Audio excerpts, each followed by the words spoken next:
Hello and thank you for joining us. Today we will be talking about ChainJacking, a new type of software supply chain attack. We all use open source libraries, ignoring whether it's deliberately or not, how promiscuous that word is. In the next 20 or so minutes, we will show you a short anecdote, one of many, showing how easy it is to totally compromise an existing open source package and creating a massive impact. I'm Ali Koldovsky of Checkmarks. And I'm Joachim Kennedy from Intezer. And what we'll talk about today is first we'll start with an explanation of how we came up with a research idea for a research innovation. Then we'll continue to talk about open source package managers. Then we will present you with ChainJacking, a newly discovered vulnerability. We'll continue with a live demo, and then we will discuss the impact analysis. So first, we start by trying to understand and find an innovative attack vectors. In order to do that, we would like to get into an attacker's head. So we raise a question, how would an attacker might cause harm to users and developers by targeting open source software? So we started this security research like any security research should start with, by understanding what assets we are trying to protect. For us, it was VCS and package managers. VCS are version control systems, which are tools responsible for managing versions of data, such as code. Tools such as GitHub and GitLab are used to store code. An attacker, being able to compromise a VCS, is able to deliver his malicious impact farther down the road. While package managers are tools that automate the process of downloading and installing packages. So we start by brainstorming, and we try to understand what possible attack vectors and scenarios might be relevant, but a quick look at the bug bounty programs made us understand that it might be harder than what we thought.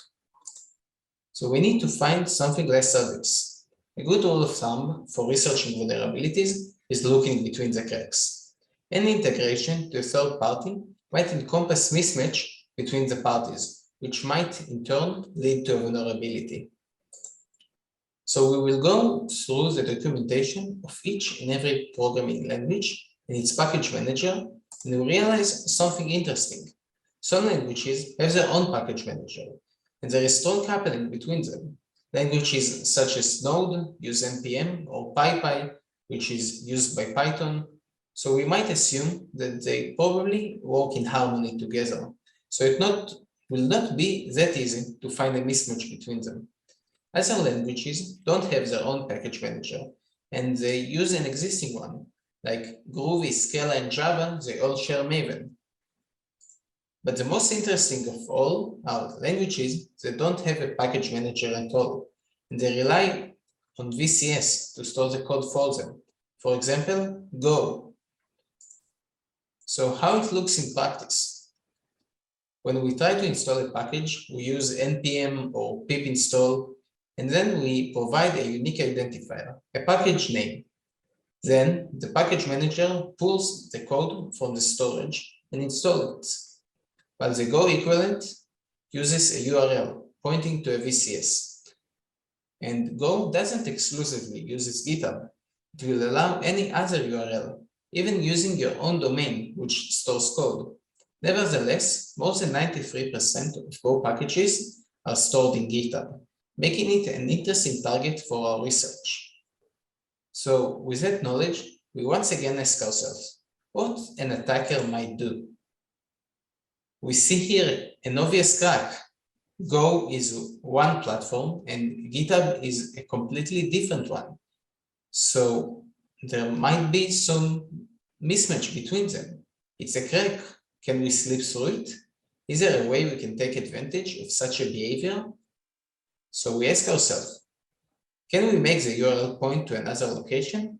Or maybe is there a way for us to hijack the URL? To answer those questions, we need to dig deeper and understand what might cause a URL to change. By thoroughly and rigorously reading the GitHub documentation, we find out that once you rename the username or the repository name, the old link will automatically redirect you to the new one. When changing the username, GitHub provides with an alert message dictating that it will create redirects for your repositories. What GitHub fails to mention is an important implication that it does list in its documentation, and you can see it right here, marked in yellow. After changing your username, your old usernames become available for anyone else to claim.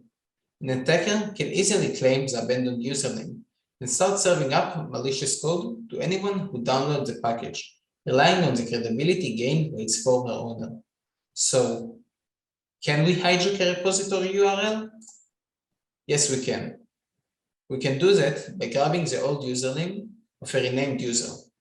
But it does require the victim to make this type of mistake, to rename his username. How common is this? And you would be surprised. By scanning the Go index, which is a list of all Go packages containing almost 500,000 packages, we find out that 8,300 of them redirects to another repo, and their user is available for taking. Some of them are not empty or beginners repos. They are repositories with many stars, which are a way to measure the repo's popularity. 70 of them even have more than 1,000 stars. And we see that this problem does exist. So we understand that there is an issue here, which we came to call ChainJacking. And we even have a cool logo. So let's go over the flow. First, the happy flow. A user registers his username as John Doe, and he creates a new repository named PizzaLib. PizzaLib is consumed either directly or transitively, and users try to access PizzaLib and they get the repository and its code. Now, for whatever reason there is, John Doe decides to rename his username to Alfredo, and GitHub will automatically redirect old repo to the new one, and the functionality is preserved, and everyone who used to access John Doe/PizzaLib is now redirected to Alfredo/PizzaLib. But an attacker, being able to register John Doe as his username and create a new repo named PizzaLib, is able to hijack that repository. And now everyone who used to access to John Doe/PizzaLib access the attacker's repository. And an attacker can add a pineapple on the pizza. And the pineapple can be whatever he wants. It can be either ransomware or any other type of malicious code, which will be executed because he literally serves the code of his repository to users for them to run on their machines. But one does not just simply hijack the Go package. Back when actually Go was initially released, when you actually performed and fetched a package, the Go binary would go and fetch it directly from the VCS. But this was actually changed with the release of 1.11 of Go, where they added a new functionality called the module system. As part of this release, a file was added to the Go project called go.mod. And within this file, it would store all of the dependency used by the package and also the version of that specific dependency. And the version can be either a Git tag or a Git commit. And this was used to make sure that reproducible builds were possible. With the release of 1.13, they further extended this and added a second file called go.sum. And within this file, a sort of a checksum is stored for the source code of the package. And this is to ensure that the source code hasn't changed since the version was initially released. So nowadays, when you fetch a package to include it into your system, the Go CLI tool will reach out to a Go proxy. By default, it will reach out to an open proxy that is hosted by Google. And if this is a new package, the proxy will then go to the VCS and fetch this, and then any further request will be served directly from the cache. Now, if the package is an open source project, the actual Go proxy will cache the project indefinitely. And it is to prevent the kind of leaf pad issue where a small package goes away and will break builds downstream. But if the package is not open source or the proxy cannot determine what license is being used, it can be evicted from the cache, but it's uncertain of how long it may stay there as it's not documented. So this kind of creates a small hurdle, but it's not something that an attacker can actually bypass. What the actual attacker needs to be doing is just to release a new version. The caveat to there is that major versions of new packages Go treats actually as separate packages. So it causes more problems to the attacker, but it can still get around this by just releasing a minor or a patched release. And then the next step is then to make sure that downstream will actually update and pull in the new version. And this can be done by using the some functionality as part of the CI/CD system. And GitHub provides one of them, which is Dependabot.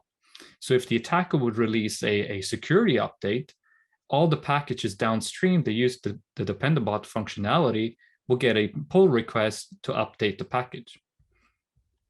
So what's the impact of this? It's kind of problematic to actually calculate this because it is actually a multiplier effect. Now, what we can do is we can do some estimates around this. This is a page from the documentation page for Go. It's hosted by Google together from the based on the sort of the Go proxy. Because it's indexing all the open source projects that's being used, they can serve a sort of a dependency graph to show which packages are using each other.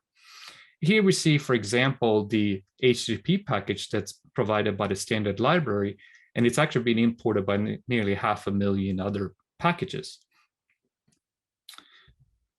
So now let's wonder how we can detect if an application that is written in Go is actually using one of these vulnerable packages. And we can actually do this if we extract all of the dependencies that it's using.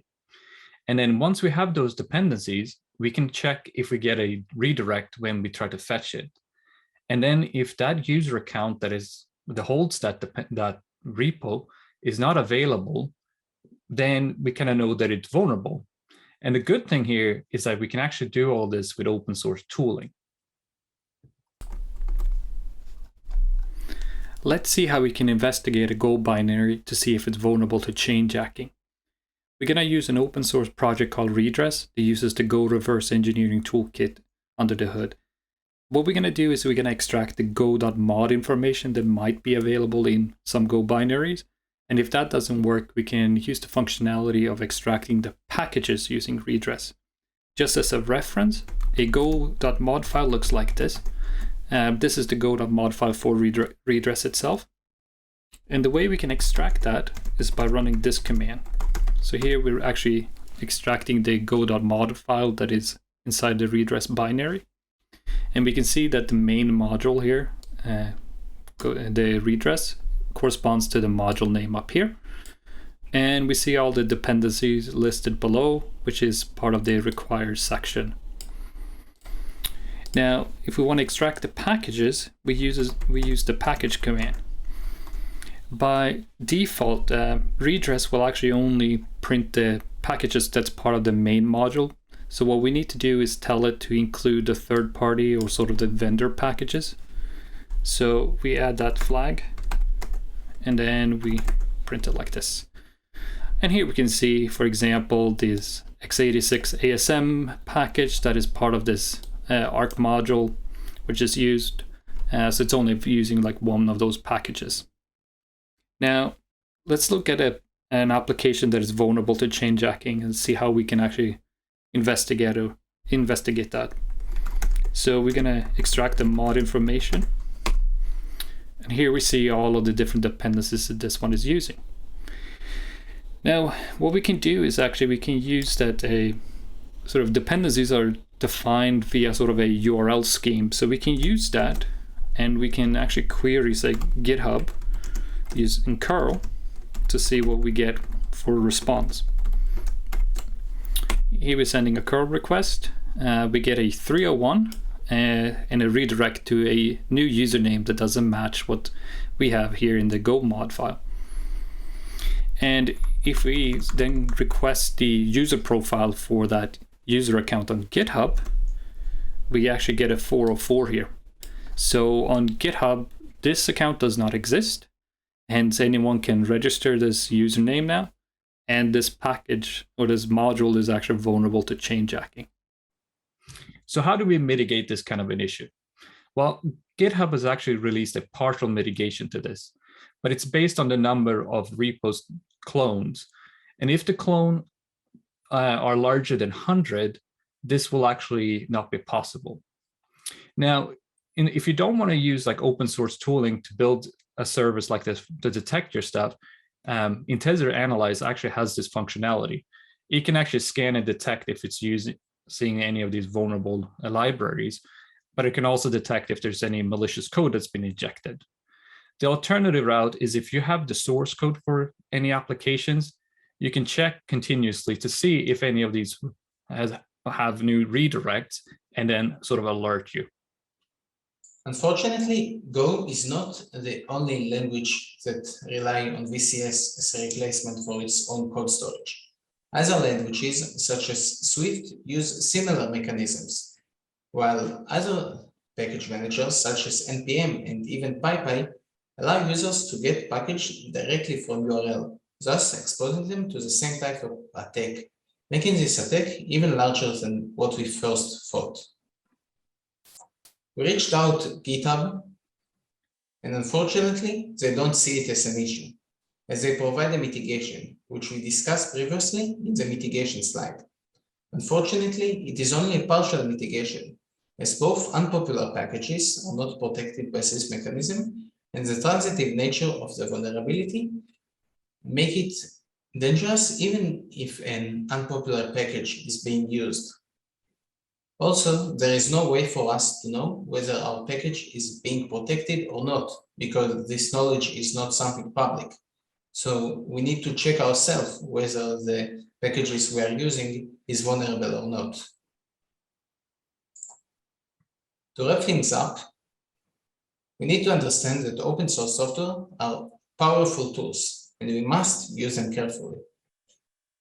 As we've seen, impact might not be as clear as it might first seem, and you need to have more creative ways to measure it. And sometimes, even small changes, such as renaming your repository, might cause havoc. Thank you very much.